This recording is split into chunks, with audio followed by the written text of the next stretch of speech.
Hello everyone from Geneva, from WHO headquarters, and welcome to this regular press conference on COVID-19. Before I give a floor to Dr. Tedros, just to remind everyone that this is the second time now that we have a simultaneous interpretation into 6 UN languages. We would like to thank our interpreters who are with us here in their cabins. And who will be helping interpret questions that hopefully will come from all over the world.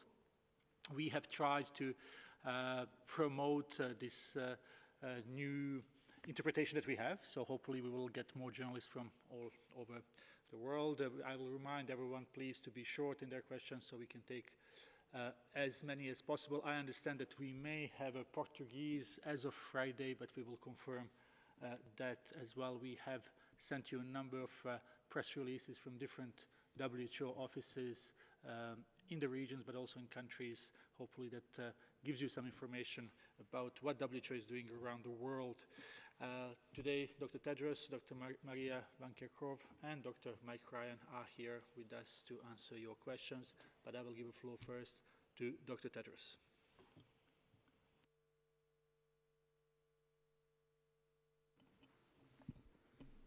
Hello, everyone. Globally, almost 2.5 million cases of COVID-19 have now been reported to WHO, and more than 160,000 deaths. We see different trends in different regions, and even within regions. Most of the epidemics in Western Europe appear to be stable or declining. Although numbers are low, we see worrying upward trends in Africa, Central and South America, and Eastern Europe. Most countries are still in the early stages of their epidemics, and some that were affected early in the pandemic are now starting to see a resurgence in cases. Make no mistake, we have a long way to go. This virus will be with us for a long time. There is no question that stay-at-home orders and other physical distancing measures have successfully suppressed transmission in many countries. But this virus remains extremely dangerous. Early evidence suggests most of the world's population remains susceptible. That means epidemics can easily reignite. One of the greatest dangers we face now is complacency. People in countries with stay-at-home orders are understandably frustrated with being confined to their homes for weeks on end. People understandably want to get on with their lives because their lives and livelihoods are at stake. That's what WHO wants to. And that's what we're working for all day, every day. But the world will not and cannot go back to the way things were. There must be a new normal, a world that's healthier, safer, and better prepared. The same public health measures we have been advocating since the beginning of the pandemic must remain the backbone of the response in all countries. Find every case, isolate every case, test every case, care for every case, trace and quarantine every contact, and educate, engage, and empower your people. This cannot be effective. The fight cannot be effective without empowering our people and without full participation of our people.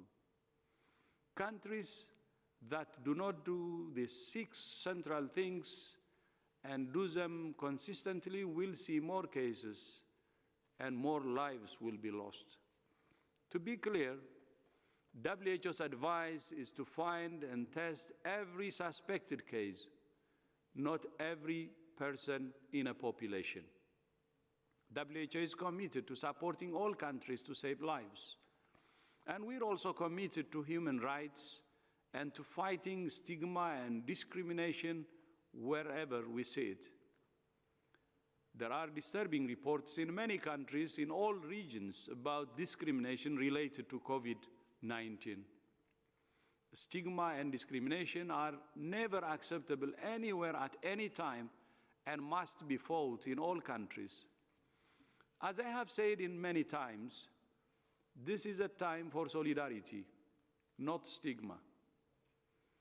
WHO is also working actively to address the impacts of the pandemic on mental health.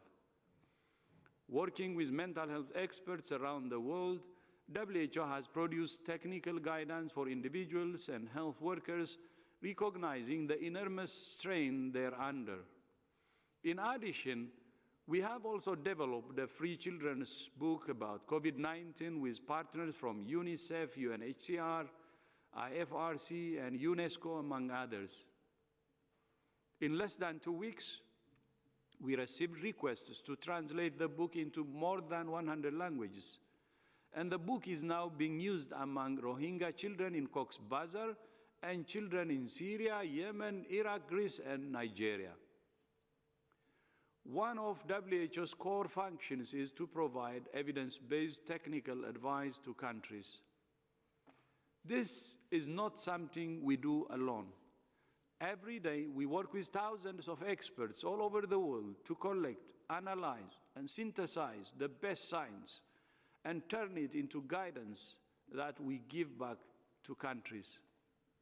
Through thousands of hours of discussion, we have exchanged first-hand experience and debated the science to generate the advice that we make available to all countries. We then work with countries to turn that guidance into action. WHO has staff in 150 countries all over the world, working directly with government, scientists, and partners to coordinate national preparedness and response plans and to implement them.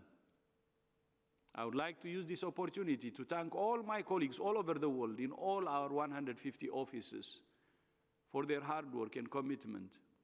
In addition, WHO has sent more than 70 surge teams to countries to strengthen surveillance and provide advice on infection prevention, how to treat patients, risk communication, lab capacity, data management, and much, much more.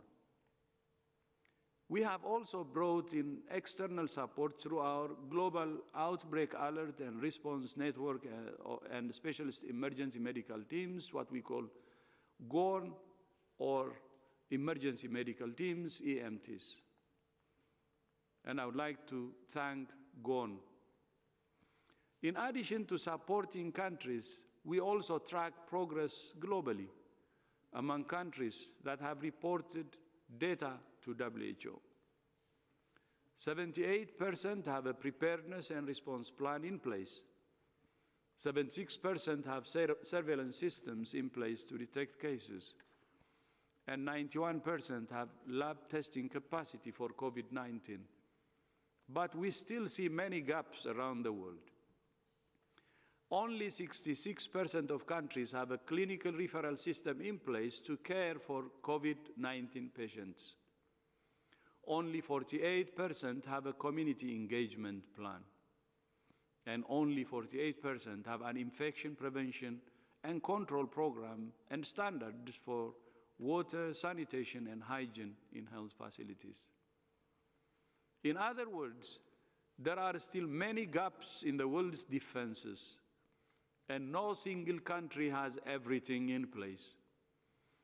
WHO will continue working with countries and the international community to close these gaps and build sustainable capacities for now and the future.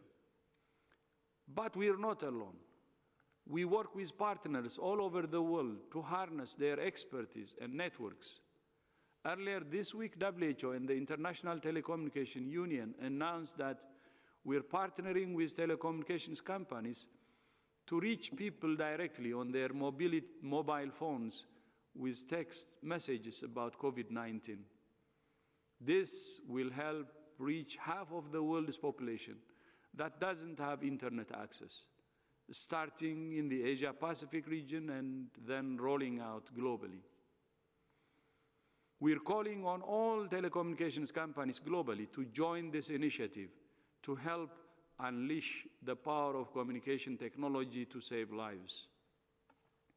We also issued a call with the World Trade Organization, calling on countries to ensure the normal cross-border flow of vital medical supplies and other goods and services, and to resolve unnecessary disruptions to global supply chains.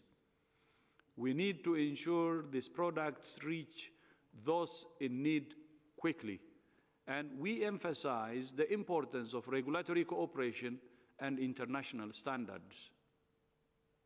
Finally, with the holy month of Ramadan starting tomorrow, I would like to wish all Muslims around the world Ramadan Kareem. This is a season of reflection and community, an opportunity for kindness and solidarity. Earlier today, I spoke to health ministers from across Eastern Mediterranean region. I assured them that we will stand in solidarity with them, as we will stand with all countries. We're all in this together, and we will only get through it together. Again, Ramadan Kareem. Shukran jazilan. Thank you very much, Dr. Tedros, for these opening remarks. So we will start with questions. So I will remind journalists that they can, if they are joining us online, that they can select the language on the interpretation tab, and that obviously you can ask questions in any of 6 UN languages and many more to come. So maybe we will start now with Dakar, with Senegal. Réveil Dakar, and that's Tierno. Can you hear us, please?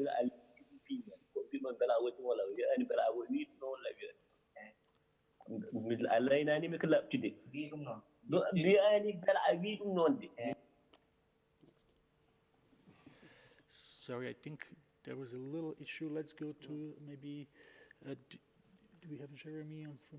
Let's go to Jeremy from RFI. Jeremy, can you hear us? Yes, can you hear me, Tarek? Yes, please go ahead. Thanks for taking my questions. Good evening to everyone.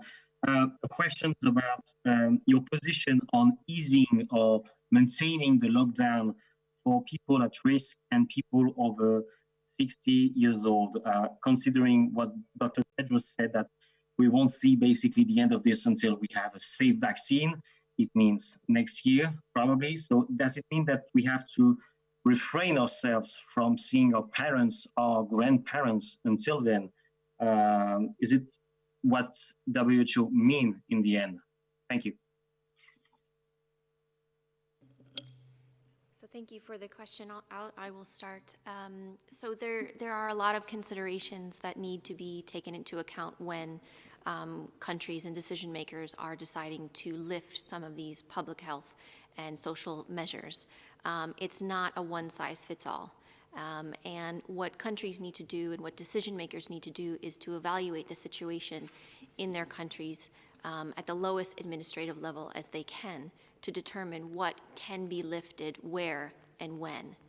And so we have outlined a number of factors that need to be taken into consideration. First and foremost is to really understand where this virus is, how far it's being transmitted, and if it is controlled. And there are measures in which you can look to see if that's actually being achieved, how many of the cases are actually being detected. It's very important that once an understanding of this virus is understood through the surveillance activities, countries need sufficient systems in place to be able to detect any new cases that come up. And so that's really important, so that if there is a resurgence, and we are seeing in a number of countries now that those that were successful in controlling, they are seeing a resurgence in cases again. And that's because a large proportion of the population does remain susceptible. And so there are a number of additional factors that we've outlined that need to be taken into consideration, but it doesn't mean that you won't see your families for long periods of time. There may be situations in which these measures can be lifted, but it will have to be done in a controlled way. It doesn't mean that you can't see your family members through social media and through other kinds of communication, but I realize that's absolutely not the same as being able to give them a hug. And so there isn't a one-size-fits-all. What we've tried to do is we've tried to outline the considerations that need to be taken into place for those who can make those decisions, and then given the context, the decisions will have to be made at that lower administrative level. And if I could add, I think your question referred specifically to older persons living in society, and each society is structured in different ways. In many societies, older people live in generational families and are continuing to do so, and families are doing their best to protect them. What we've seen in the context of Europe and North America, though, are very intense series of individual outbreaks inside long-term care facilities, which have been quite devastating. And the risk of such events occurring into the future, as long as the virus is here, there's always an opportunity for that to happen. But at the same time, it is very difficult to reduce that risk to zero. So I think each country is going to have to look at how can we minimize the risk of bringing disease into such a setting. And there are lots of measures that can be done to minimize that risk. And even more importantly, how are we going to pick up a signal that something has gone wrong, that there may be a case in that situation, and how do we rapidly shut that down and deal with that very effectively? And that's going to be that. So both the risk reduction and the risk response, the response to an event if it occurs. I'm sure there are many, many, many older people living in long-term care facilities who, at the best of times, are lonely, and for the last number of weeks has been a terrible ordeal for them, both to be further isolated, but also with the constant threat of potentially becoming sick with this disease. As the disease dies down or comes under control at community level, then the risks obviously reduce for those long-term care facilities. But the consequence of disease getting into those facilities, I think, is clear and stark. So how do we protect and shield our oldest and wisest and most precious members of our society, while at the same time not entirely cutting them off from the very things that makes us human, and that's our ability to be part of a community. And these are trade-offs that are very difficult to manage. My own view is that the risks can be managed. They need to be recognized, then managed. And if in a situation where we do see disease occur in a long-term care facility, we must be ready to react very quickly to stamp out that disease. It's also important that carers in these facilities have adequate training, that there's an adequate design in facilities, there's adequate staffing in facilities, and that we look again at the support, design, and environment that we offer for our older citizens, and that those environments are made not only more comfortable and more human, but also safer. And I believe that can be achieved, and I believe there are lots of ideas on how that can be done. So I think we need to maybe also look at the model of the way in which we're providing care and support for our older citizens. So there's a lot to be done, but I do think it's a major issue. I think if you look around Europe now, and in North America and Canada, a large proportion of the intense disease transmission is actually concentrated in long-term care facilities, which is in itself a tragedy, and it's also a challenge. Thank you very much. Next question is from our friend, Geneva-based reporter Moussa Assi. Moussa, can you hear us, please? Oui, je vous entends bien. Bonjour tout le monde. Ma question concernant les pays qui continuent à rapatrier leurs citoyens, est-ce qu'il y a des programmes aussi pour continuer ces rapatriements jusqu'à des mois à venir? Est-ce que vous les encouragez à continuer ça, ou bien vous croyez qu'on est peut-être arriver au point de terminer avec ces virus et par conséquent, il ne faut pas continuer. Merci beaucoup. Thank you very much. Moussa, the question is about repatriation of nationals that is taking place. I think there are a number of countries around the world who've been repatriating students and other citizens from different countries around the world. And again, we commend the efforts countries are making to protect their citizens, the first duty of government. But at the same time, we have to now look to the future. And when we talk about opening up and reducing lockdowns, there's also the question of how people begin to move internationally. A lot of the discussion up to now is how do we create the possibility of movement within countries. Obviously, the need to move between countries is going to become more and more an issue and more of a challenge. So I think the issue of moving citizens home or just getting people back into international travel is going to have to be approached carefully, and it's going to have to be done, I would suspect, first at sub-regional level. I think already countries with borders with each other are beginning to come to arrangements of how people can move between countries. I think we're seeing that already in the likes of the European Union. I think we're seeing that between ASEAN countries and others. And countries are looking at how we can re-establish links and movement between our countries. Some of that will be based on, I think, risk equalization and response equalization, where countries have a similar control of the disease and where countries have confidence in the measures being implemented in the other country, then in effect the risks are equalized and the movement of people between those areas, in a sense, doesn't add risk to the other country.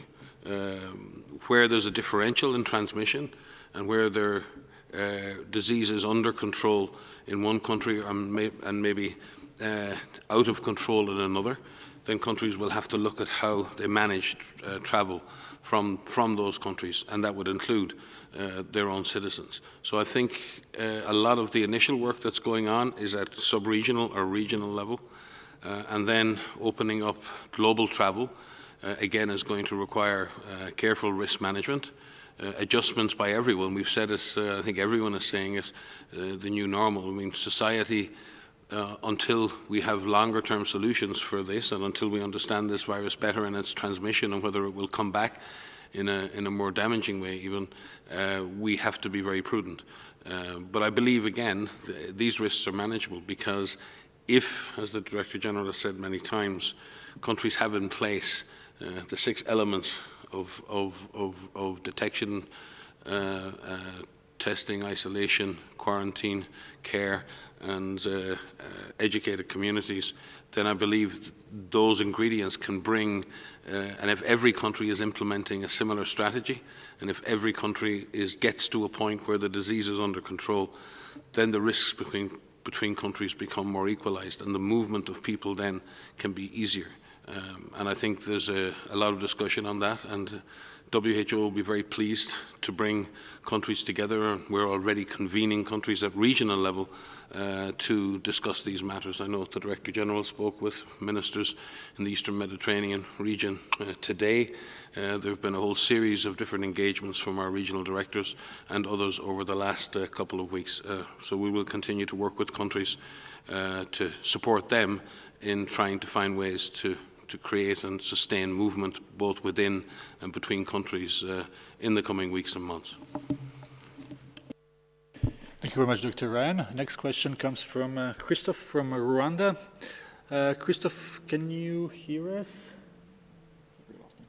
I think we lost Christophe. Then we will go to Savio Rodriguez from Goa Chronicle from India. Savio, can you hear us? Yes, I can hear you. Can you hear me? Yes, please go ahead. Okay, my question is to Dr. Tedros, and it's a very simple question. The question is, if he had an opportunity to rewind back the last couple of weeks where we've been going through the coronavirus pandemic and certain decisions that were taken by the World Health Organization, would he have called the coronavirus a pandemic earlier? is my question.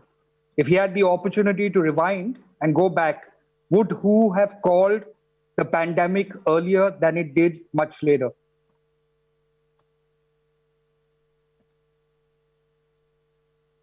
Dr. Tedros may speak to this, but let me clarify to you technically. WHO raised its highest level of alert under international law on the 30th of January this year and declared a global public health emergency. That is under the International Health Regulations 2005, which is an international legal agreement between all of our member states, which asks that WHO declare such an emergency where the Director General has received advice from an emergency committee and makes that determination based on that advice and the situation. The characterization of the disease as a pandemic in itself has no basis other than a description of the event at that time as regards how many countries were affected. The global public health emergency was declared on the 30th of January, and that is the highest level of alert that WHO can declare. If I may add, I think, there will be plenty of time to look backwards, and one of the things we've been trying to do is look at what countries are doing. We go into these deep dives on certain countries to evaluate how measures have been put in place, and we've seen some really good ones recently. You've heard us talk a lot about China, you've heard us talk a lot about Korea and Singapore and Germany, and we have now more and more countries in different regions that have highlighted what they're doing. For example, in Africa, we're seeing a number of countries who are still seeing imported cases. So they haven't reached a point in time where the disease has really taken off and they've reached that exponential growth, where it's growing very, very rapidly.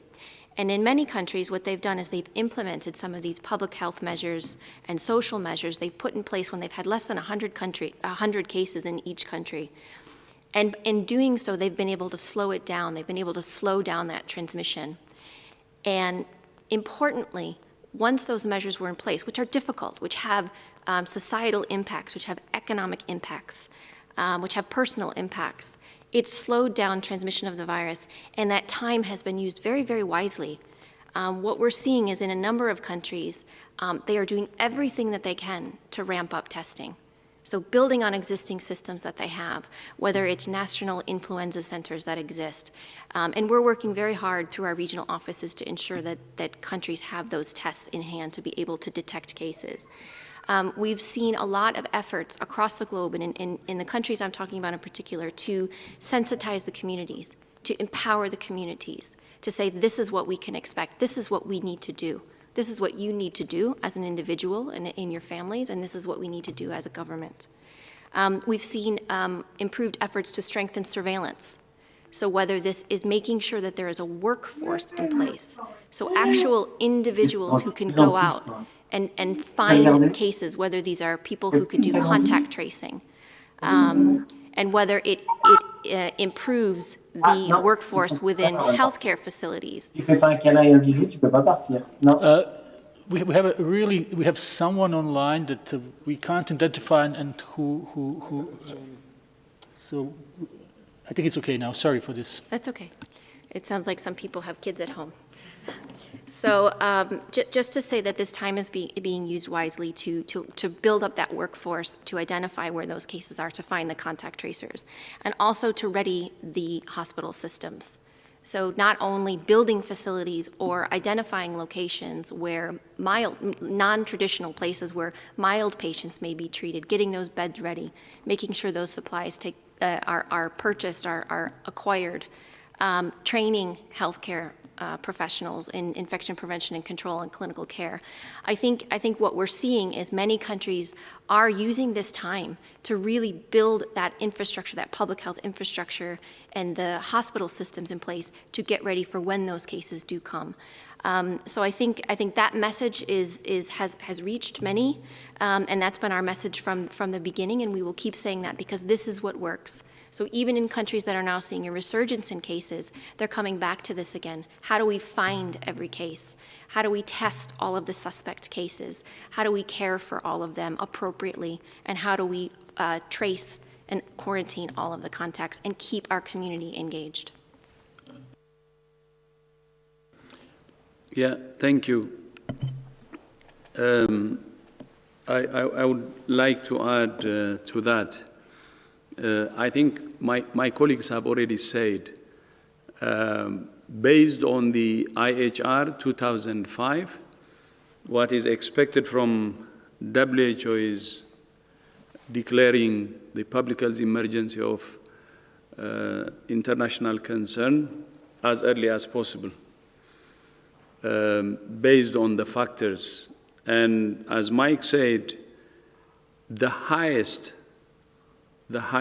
emergency as far as international health regulation is concerned was declared on January 30th.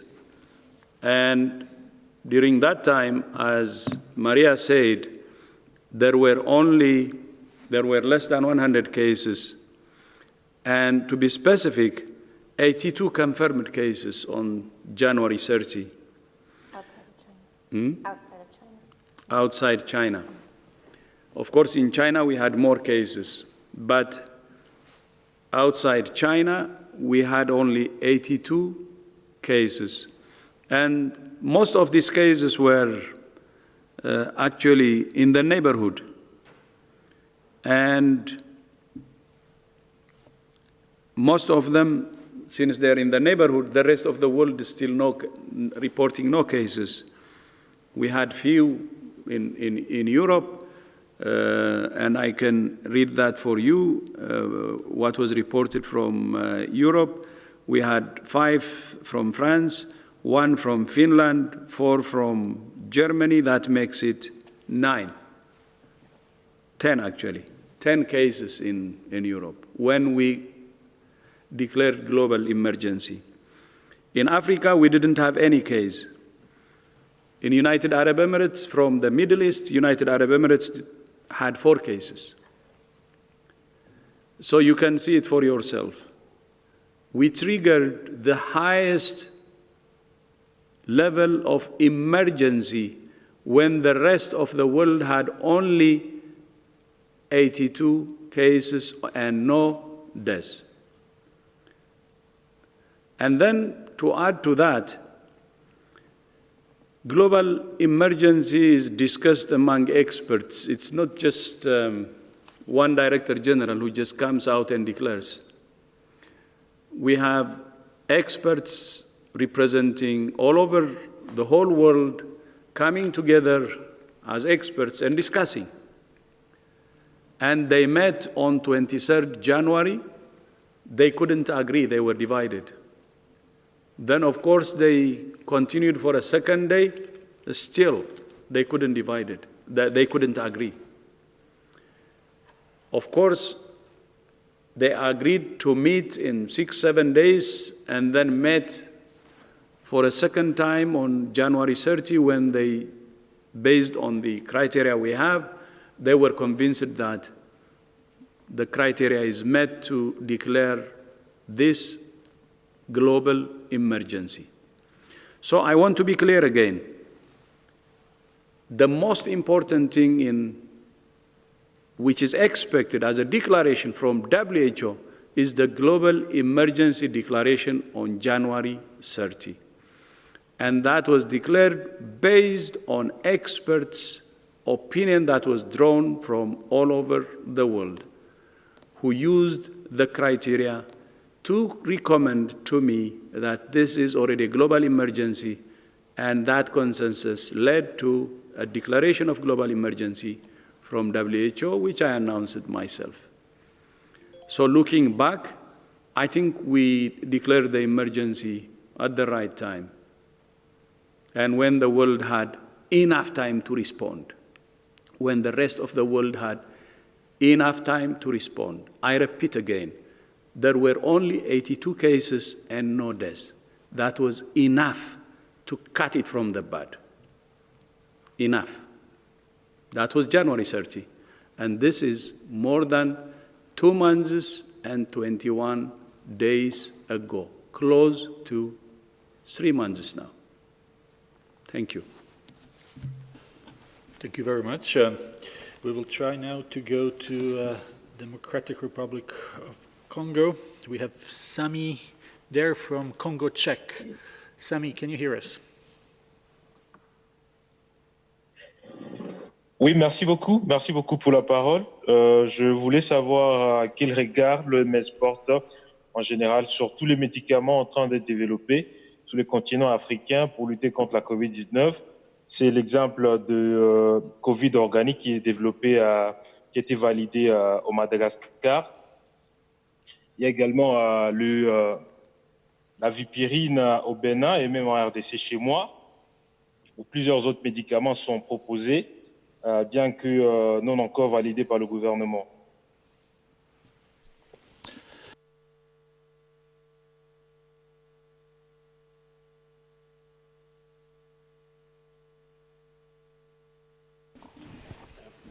If I can begin, we really welcome all of the innovation we've seen around the world in both repurposing older drugs or drugs that are used for other indications and putting them into trials to see what impact they will have on COVID-19. We are also very grateful for all the investment and work going on for developing new molecules that may prove ultimately to be effective in the treatment.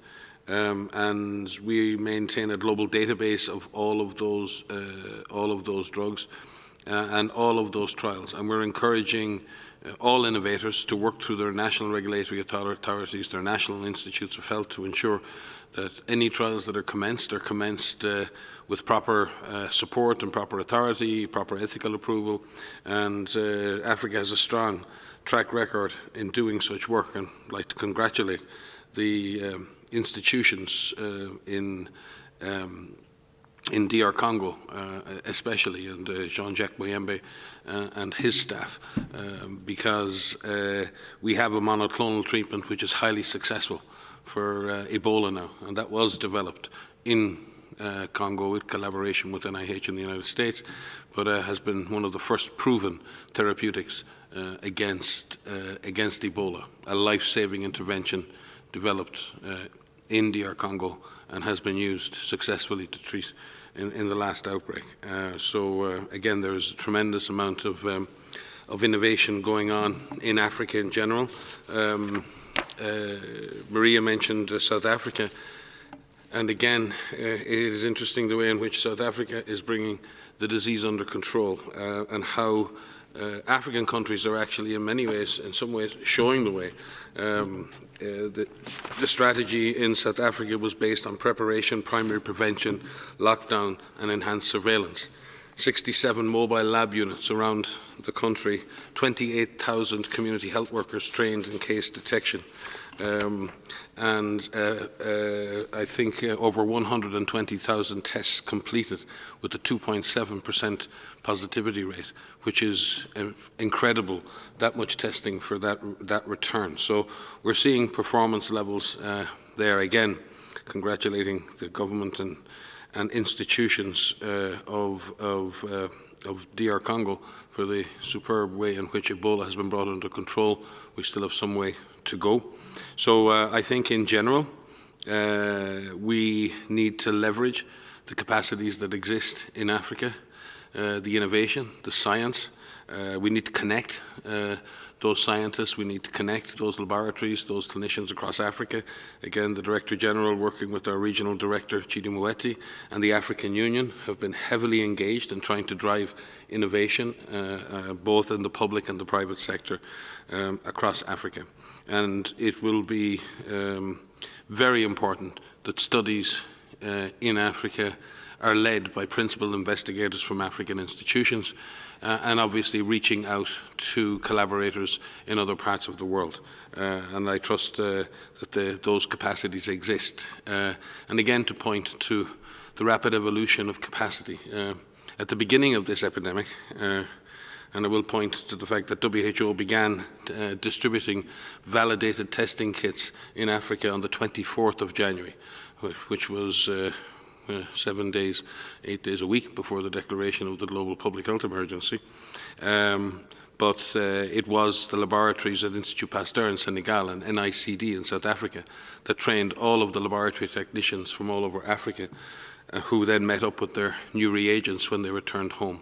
We're also seeing the use of high-throughput diagnostic systems in places like Kenya, where superb technology that's been provided by the Global Fund and others has been repurposed to use for high-throughput diagnostics in many African countries. We're working very closely with the Global Fund, with UNICEF, with UNITAID, to accelerate the availability of reagents for those high-throughput systems. So I think we're seeing very, very good things happen, but we're very cognizant of the challenges. We've seen almost 250% increase in cases in Sudan in the last week, in Somalia nearly 300%, and in many other countries like Tanzania, Mali, Congo, Gabon, Equatorial Guinea, Capo Verde and Eritrea, increases of more than 100% in the last week. With many other countries in Africa, case increases somewhere between 30 and 90%. So we are at the beginning in Africa.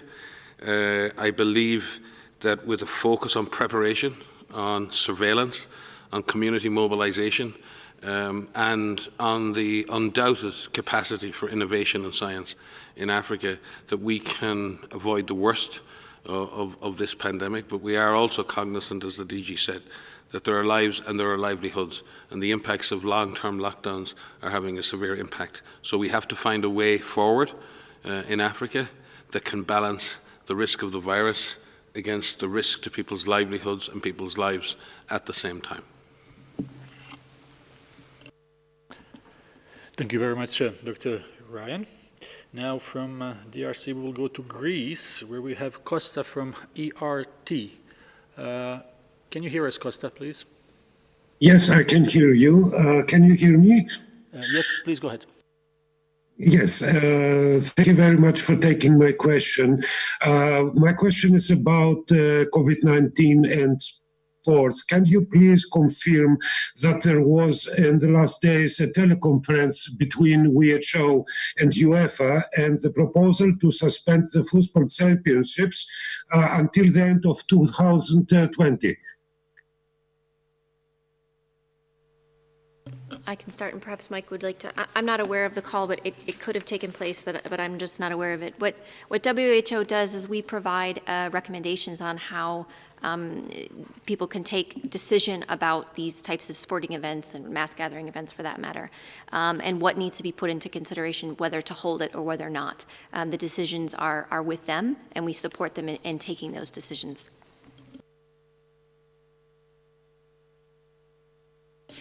Now we will follow up, as I'm not aware that there was any specific call, but we do all the time engage with organizers of major events, and we've been doing so with the International Olympic Council, with FIFA, with many others. So we've been engaged with religious organizations and so many more.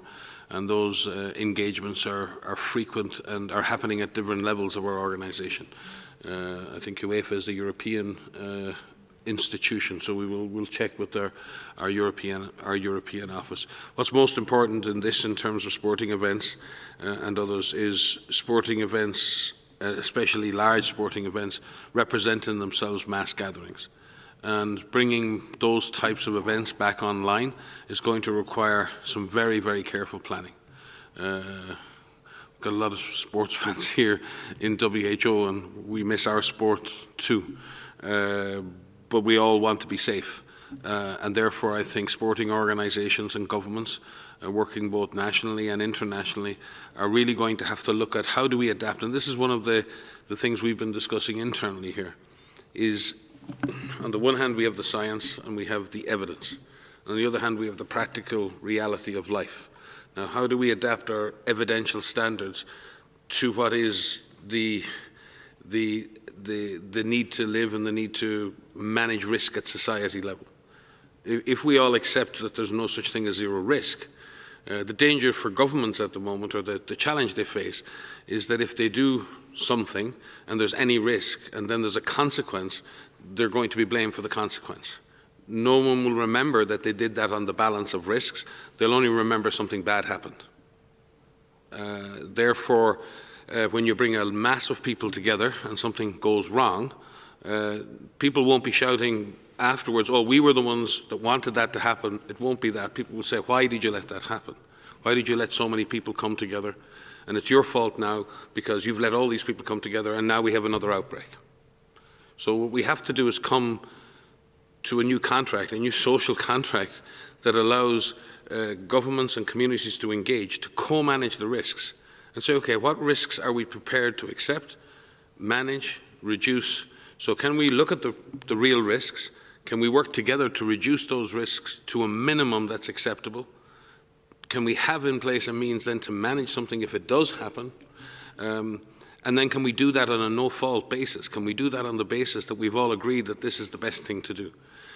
Because you're never going to reach a point where there's absolute scientific evidence that it's safe to bring 10 people together, or 20, or 30, or 40, or 60, or 200, or 2,000, or 20,000, or 200,000.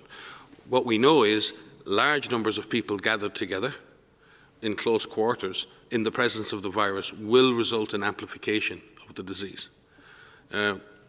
Best evidence would suggest that the physical distancing of people is very effective in reducing the risk of that spread. Where you then compress that distance to almost nothing, then you have to accept that the risk increases. Because if the basis of risk reduction is to physically distance people, then pushing people back into very close contact by extension says the risk will increase.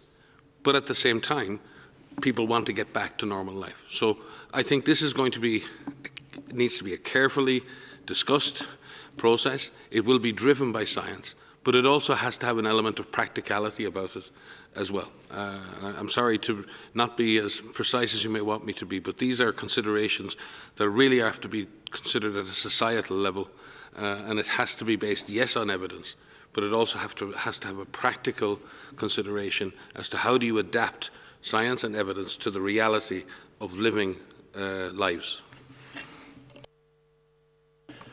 Thank you very much. We will now go to Argentina. We have Valeria from Radio CNN Argentina. Valeria, can you hear us? Oh, hello. Are you listening to me? Yes, please go ahead. Hello. I would like to know what do you think about the evolution of the pandemic in South America? Thank you.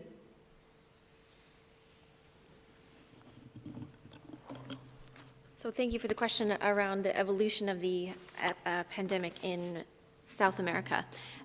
So what we are seeing is, I have to look at all of my numbers, is that there's increasing trends in terms of case numbers in a number of countries in Central and South America. And of course, this is a worry, because what we are seeing is that once the virus has an opportunity to take hold and to really transmit between people, if measures are not in place, then it can take off very, very quickly. And you can see doubling times of 3 to 4 days, which is incredibly rapid. And so what we need to see happen in South America, and what we are seeing that is happening in South America, is that all of these measures we've been talking about, so getting these laboratories to be able to identify cases, making sure that the surveillance systems are in place and the workforce is in place to be able to detect those cases. We've seen in a number of countries that public health measures and social measures have been put in place with some stay-at-home orders, and that is buying some time. But again, as I said earlier, it's important that we use that time wisely. There is very strong commitment by governments to have an all of society, all of population approach to engage populations, to bring them along, to be able to inform them and to seek input back. And that's really important. We're seeing the trajectory of this pandemic, the trajectory of this outbreak in every country depends on how each country reacts. And that is consistent across all countries, regardless of high income, low income, countries. And so we are seeing an increasing trend in case numbers, but there still is opportunity. The window of opportunity, as Dr. Tedros has said, still remains in many countries to be able to suppress that transmission and to ensure that we don't have massive outbreaks in some countries.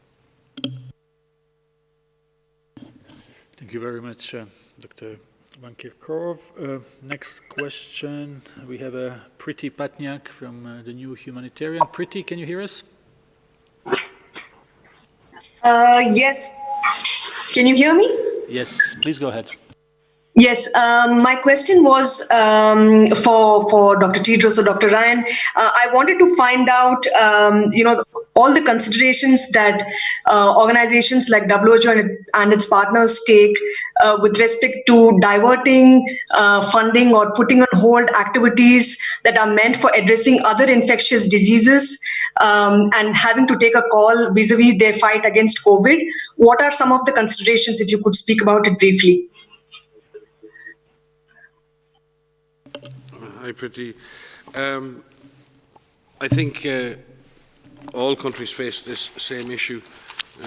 A major emergency, number one, it diverts attention, it diverts time. And it can divert resources as well as you focus on what is most urgent and most dangerous. But the Director General may speak on this, but there are essential health services that are in place, core immunization services, services to refugees and to displaced populations, TB, HIV services. As Maria says so many times, women are still giving birth all over the world and need safe antenatal and delivery services. So this is something that needs to be preserved, these core essential health services, and it's really important that countries try to do that. We have a whole team here and across the world that is dealing with sustaining essential health services, led by Ed Kelly and with regional counterparts, and we take that very seriously. The UN has been working very diligently over the last number of weeks under the leadership of Robert Piper in New York, looking at this across the system in sustaining essential services across all of society, with health services at the centre. And I believe there will be a major release of information and publication on that over the weekend or early next week. But we've been working very much with them on that. Certainly in our area of emergencies, the conflict in Syria, the conflict in Iraq, the conflict in Yemen still exist. The fragilities in Somalia, in South Sudan, in the Sahel still exist. And our teams on the ground continue to work with governments on them. They haven't gone away, and they won't go away, unfortunately.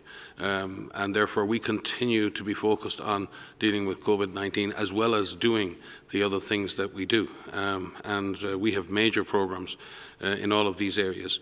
The other concerns will be that we have a major yellow fever threat in parts of East Africa that must be managed. We obviously have always the threat of cholera and other epidemic-prone diseases. As you've seen, we've had the resurgence of Ebola in DR Congo. So we need to keep an eye, and we have one of the things we've done here in Geneva. We have a completely separated team who are doing nothing else but managing epidemic intelligence, verification and response for other epidemic-prone diseases and emergencies, and we've isolated that team to only work on that so that we don't miss things. And equally the same on the humanitarian front. And Dr. Ibrahima Sosef Fall, our Assistant Director General on the emergency response, is dedicating almost all of his time to leading on the humanitarian front and co-chairs the IASC Committee on COVID-19 and sustaining humanitarian response with Mark Lowcock.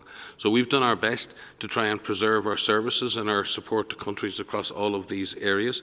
But I have to admit that is not easy in the context of the resource constraints we face in continuing those programs. Thank you very much, Dr. Ryan. Now we go to Jerry from Guyana Catholic Standard. Jerry, can you hear us? Yes, I can hear you. Can you hear me? Yes, please go ahead. Hi, good morning. Good morning. My question is, there's a lot going on in my country especially, and around the world. People are not really aware and serious about this stuff because, as you know, religious gatherings are going on. And secondly, some protest against lockdown. Is it the responsibility of the individual countries, or WHO can have some serious sanctions against some countries who are not following the rules? Thank you. DG, we may wish to speak to this. We have no, we're a secretariat of 194 member states. We have no legal authority over any sovereign nation on this planet whatsoever. Under the IHR, we have certain powers that are allowed to us by the member states to seek verification of outbreaks, to publish information regarding those events. We have no right to enter countries without permission or without discussion, and we have no rights of enforcement of any kind when it comes to health implementation.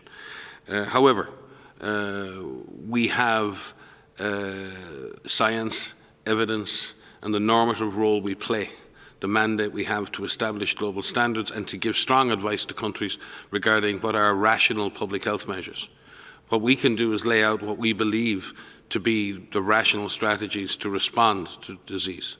As we did in January in the case of COVID, we talked about comprehensive strategies, we talked about case finding, we talked about testing, we talked about contact tracing, we talked about community empowerment, we talked about implementing both containment and mitigation strategies at the same time.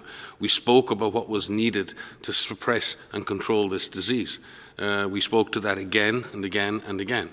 And in doing that, many countries picked up and implemented those kinds of measures.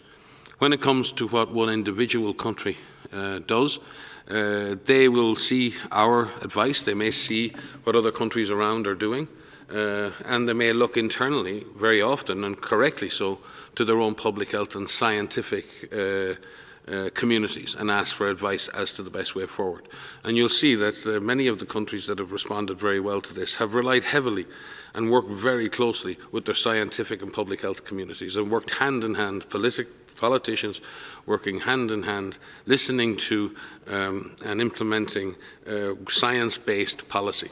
In that sense, where we see situations where governments may be straying very far away from that sort of an approach, we engage with them, absolutely.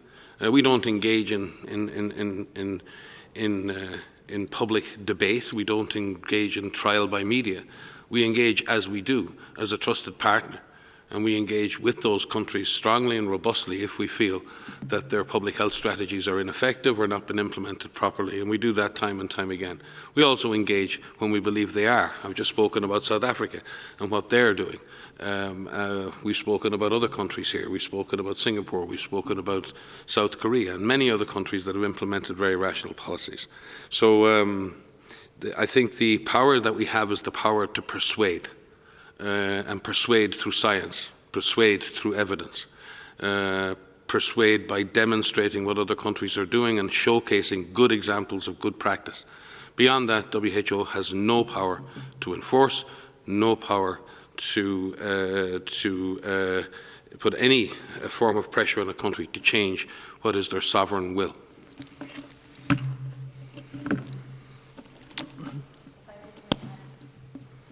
We have staff we have thousands of staff, and we have WHO staff in 150 countries.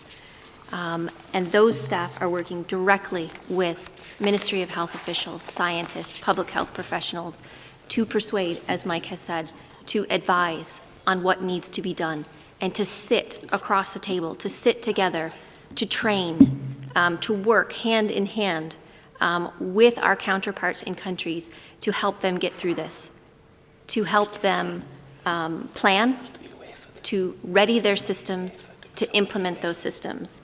And you mentioned Guyana. I'm looking at your case numbers. The case numbers there are very low. I see 65 total cases so far and seven deaths. Every case is a tragedy, strategy, but you have in your power what can be done to contain this. And so what we do is with our staff is we help, we support, we empower, but it is up to everyone in countries to be able to implement these plans, to ready their systems, and to actually activate them.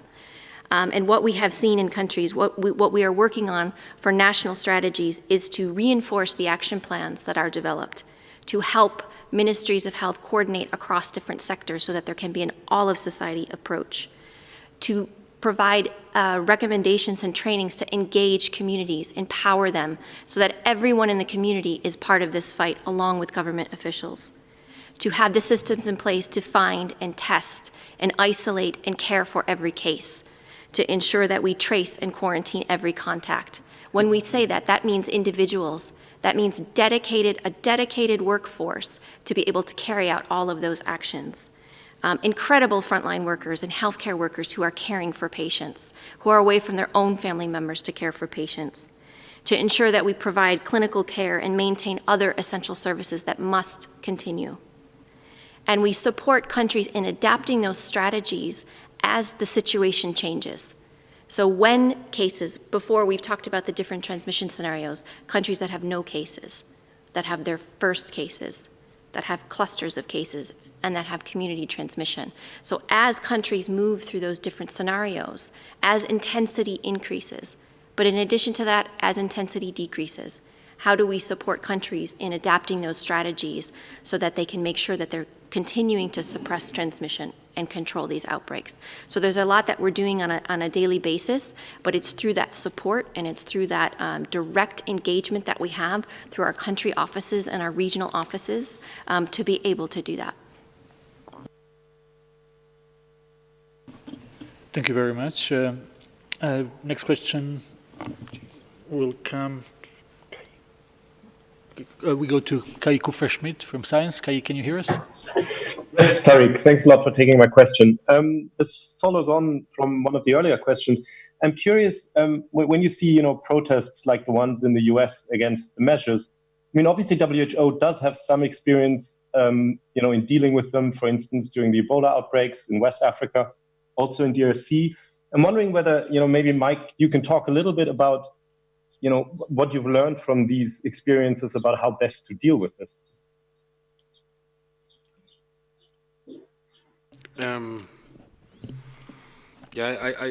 Thanks, Kai. I think, all situations are different and all societies are different. And but I've said it many times in the past. One of the keys to epidemic control or emergency management in general is the level of trust between citizens and government. It's a hugely important investment in the bank of emergency response. Because when you ask people to do something on trust and to end their social life, end physical contact, return to their homes, they have to fundamentally believe that somebody has a plan. There's a reason for this. And there's a reason for doing it, and there will be an end to this.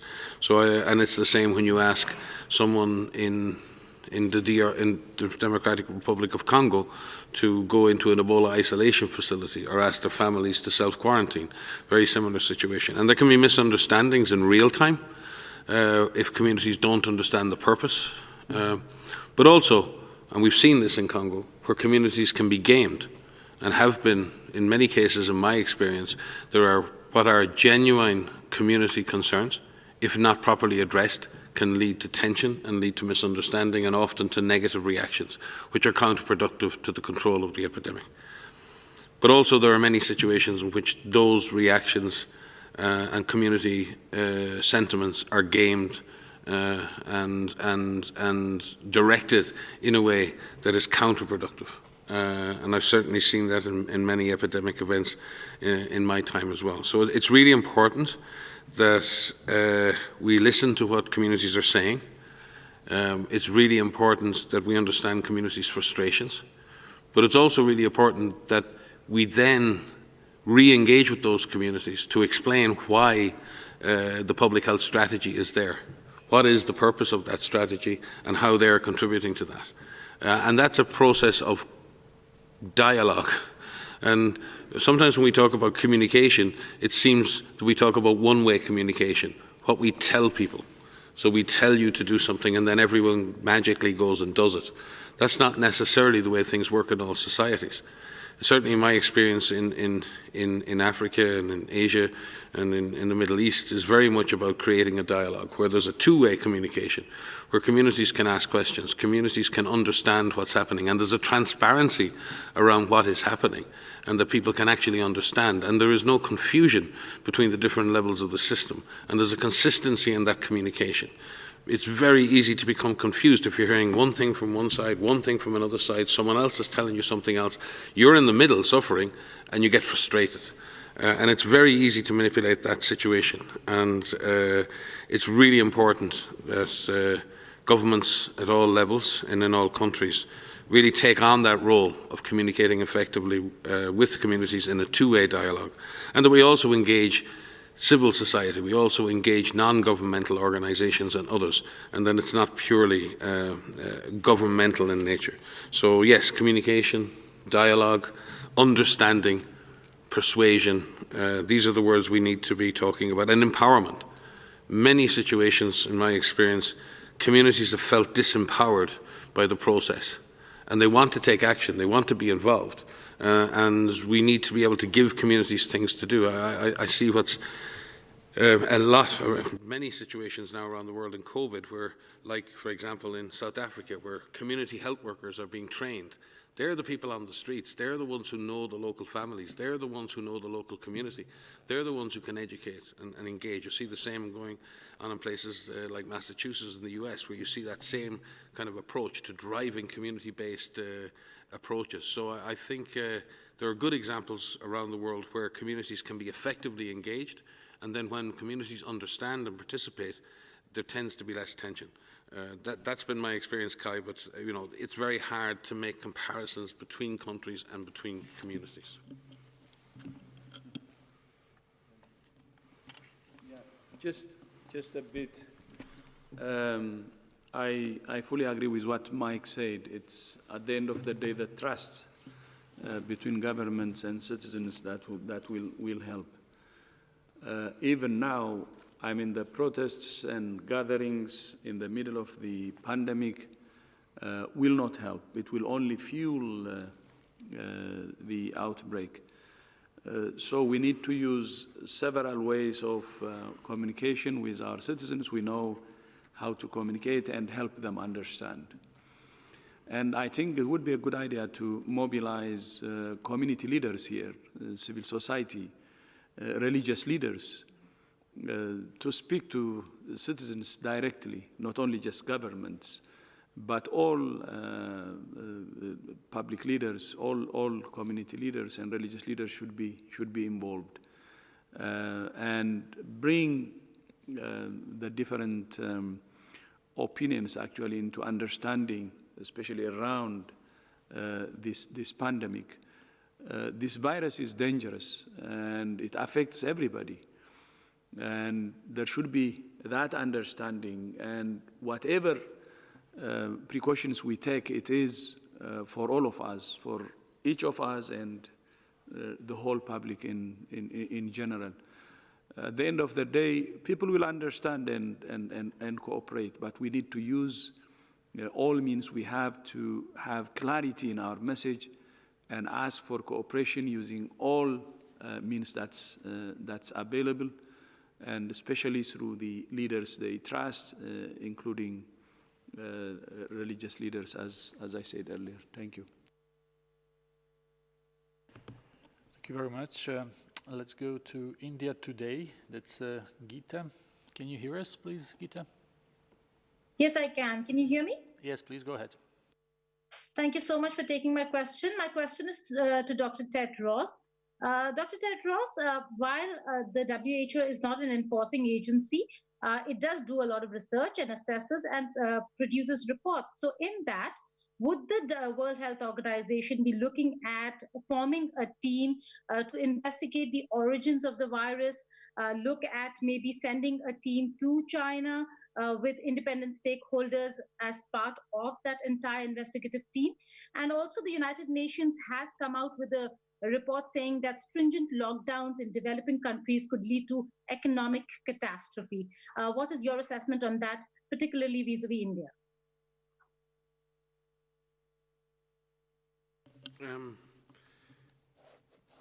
I think it's very, very important that we understand the animal origins of this disease, not least because it's clear the animal-human species barrier has been breached once. It can be breached again, and we need to understand where that has come from, what are the factors that have led to that, and how that can be prevented in future. So that's good public health, that's good science. And we have certainly offered that assistance to the government of China, but also working very closely with our colleagues in FAO and OIE across a One Health platform to do that. Peter Van Emmerich is the scientist who leads our operations on that here, and we have a team working specifically on those issues and very closely with OIE and FAO. And we'll be delighted to work with international partners and at the invitation of the Chinese government in order to carry out a really good investigation around the animal origins and really understand all of the factors associated with that. And we very much look forward to that opportunity. With regard to lockdowns, absolutely. Lockdowns should and can be avoided in many circumstances, and many countries have implemented different versions of what you might call lockdown, and that's been how do you get the maximum suppression of disease with the minimum amount of physical distancing and restriction of movement and stay-at-home orders. The way you do that is to really focus on case detection, on finding cases, on testing, on isolation and quarantine, and on being very, very aggressive in investigating clusters of cases that emerge, particularly those that emerge in special circumstances, in high-risk communities or in special environments. That is the challenge, is the lockdowns may be providing a suppression on the disease, and we get to a point where the disease looks like it's under control. If you follow that up, as I said, South Africa have really followed up their lockdown with a very, very extensive campaign of training health workers for surveillance, doing surveillance, 39 mobile labs. What they're doing is backing up the lockdown with a very strong public health response.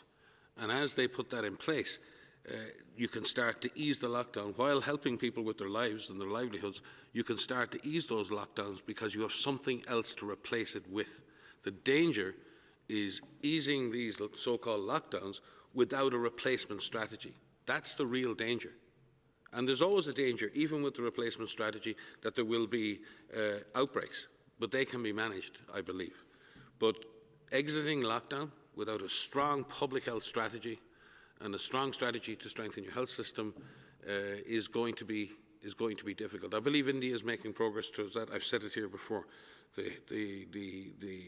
India has a proud history of strong public health surveillance in smallpox, in polio, and for TB and other diseases. So I don't believe there's any reason why the public health capacities of India cannot be turned on to this respiratory syndrome, this respiratory disease, and why as we move away from lockdown, that the government of India, the scientists of India, the public health authorities of India, and the communities of India can put in place a solid, strong public health surveillance system that will continue to control this disease while we await longer-term solutions. Thank you very much. Let's take a few more questions. Our friend Jamie Keaton from Associated Press. Jamie? Hi, Tarek. Thank you very much. I'd like to come back to the issue of funding from your biggest donor, the United States, especially given that Secretary of State Pompeo and other State Department officials a short while ago again criticized WHO and spoke about the halt to U.S. funding for the agency. Yesterday, a WHO spokeswoman told us reporters here in Geneva that 81% of the WHO's $5.8 billion budget for this year and next is funded from donors already, including $1 billion for emergencies. If you are that well funded, shouldn't WHO be able to easily get through this 60 to 90 day pause, as they call it, in any new funding from the United States that was announced by the Trump administration, and that the concrete impact of that temporary halt to funding is simply exaggerated? And if I might, Dr. Tedros, Dr. Tedros, if I might, some US lawmakers say they want you to resign in order for the US to resume funding. Are you considering that? Thank you.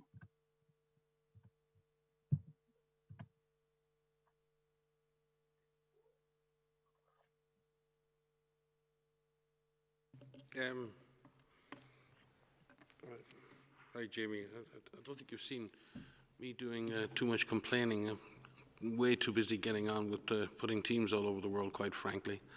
The realities are that the organization with regard to COVID-19 is moving forward with all of our projects and at pace around the world. You've seen what we're doing in terms of lab supplies to 122 countries. You've seen what we're doing with our surge teams in countries. You've seen what we're doing with the global supply chain mechanism and all of that. So we're moving forward at pace on that.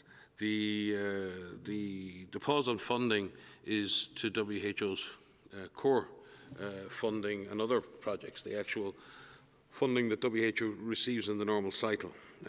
And I believe about 1/4 of that funding is core, and about 4/5 of that funding from the US is for specific areas, and the DG may wish to detail that, for immunizing children, for eradicating polio, and for some of the essential health services and trauma management in some of the most vulnerable populations in the world. And I've been on the phone in the last few days talking to colleagues in Syria, talking to colleagues in Iraq and other countries, not seeing how we deal with the impact of a loss of funding there on COVID, but how we actually deal with the fact that much of that funding that certainly comes to my program, and it's very, very welcome, and we have a huge relationship operationally, technically and financially with the USA, and we're very grateful for that relationship. But the reality is, for my program, a lot of that funding is aimed at direct life-saving services to people in the most destitute circumstances in the world. That's really what I regret, and like yourself, I very much hope, as you say, that this is a 60-day stay on funding. That is my hope, and that's why you don't see me complaining, because we just got to get on with it. We have a very, very difficult job to do, as many countries have around the world. I want to focus on that, and I want to focus my teams on that, and I don't want to focus them on where their next paycheck is coming from, because quite frankly, that's not what they're focused on. Our staff in the field, who we had one staff killed just 2 days ago, and one of our other staff in a serious condition transporting COVID-19 samples in Myanmar. I don't think their families are that concerned about the overall funding situation in WHO. We're concerned about our friends and our colleagues in the front line who risk their lives every day, every single day, to deliver life-saving interventions to people around the world. Yeah, thank you. Thank you, Mike. Whatever funding is coming to WHO is to save lives. And as Mike said, even WHO staff are risking their lives to save lives. The sad part this week is we have been remembering the death of Richard Muzoko, its first anniversary on April 19. He was fighting Ebola in an area, as you know, in Eastern DRC, where we have security problem, and he was killed. So Richard was killed while fighting Ebola and bullets at the same time, facing bullets. And as Mike said, we lost another colleague this week in Myanmar. His name is Win Maun. He was collecting samples for COVID-19, actually. They were traveling to collect COVID-19 samples when they were attacked, and one of them wounded and the other one killed. So whatever penny comes to WHO is for a very, very important mission. And one thing we would like to assure to the world is that we will work day and night, and we will not be deterred by any attack. And as our colleagues actually say, attacks like this that even killed our colleagues only strengthens our resolve. So I'd like to assure the world that although we're mourning, that's a one year anniversary of a colleague we lost and another one yesterday, but that will only strengthen our resolve. And in terms of resources, I think the world should be proud that it's providing funding to this cause, to save lives, and to do it through WHO. WHO staff prepared to risk even our lives to save others. When it comes to the US has been supporting WHO, and it's #1 donor, and we value that, we appreciate that. As you know, I come from Ethiopia, and I have seen firsthand at the country level the funding from the US making a big, big difference. Take PEPFAR, not only saving lives, but at the same time building the system, the health system. In Ethiopia, I was Minister of Health for 8 years, and the primary health care, the health extension program that's known globally, was built by and large from US funding. And not only am I a living witness to appreciate the US support at the country level, but as a Director General, also a living witness to appreciate the support that the US gives and provides. And I hope US believes that this is an important investment, not just to help others, but for the US to stay safe also. For US to remain safe, the investment in other countries is very important. It's not just important for other countries, it is important for other countries that US supports, but at the same time, it's important for the US itself. So I hope the freezing of the funding will be reconsidered, and US will once again support WHO's work and continue to save lives. On the second issue, the resignation, I would like to ask you, Jamie, since you know the rules, I hope they will read the rules, and you will help also in clarifying what the rules are. I don't have anything more to comment on that. But one thing I'm sure is we have been working very hard for the last 3 years, almost 3 years, reforming WHO. And we got many good ideas from WHO staff that is truly transforming our organization. And we work day and night, and we will continue to work day and night. I will continue to work day and night, because this is a blessed work, actually, and responsibility, saving lives. And I will focus on that, changing this organization for good. But not only that, especially now, focusing on the pandemic and saving lives. That's my focus. There could be issues coming from left and right, but I would like to focus with my colleagues on saving lives, because even one life is precious. And I don't have any extra energy to respond to this or that, but focused on saving lives and continuing this blessed work. And those who need our support, that's what they want, and that's what we will give.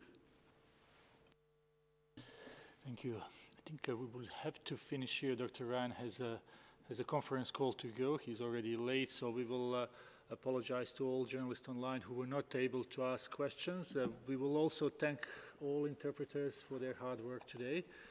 Hopefully we will have one more language on Friday, as we said, but we will let you know on that. The audio file will be sent out very soon, and transcript of this press briefing will be available sometimes tomorrow. Wish you a very nice evening, afternoon, or morning. Thank you.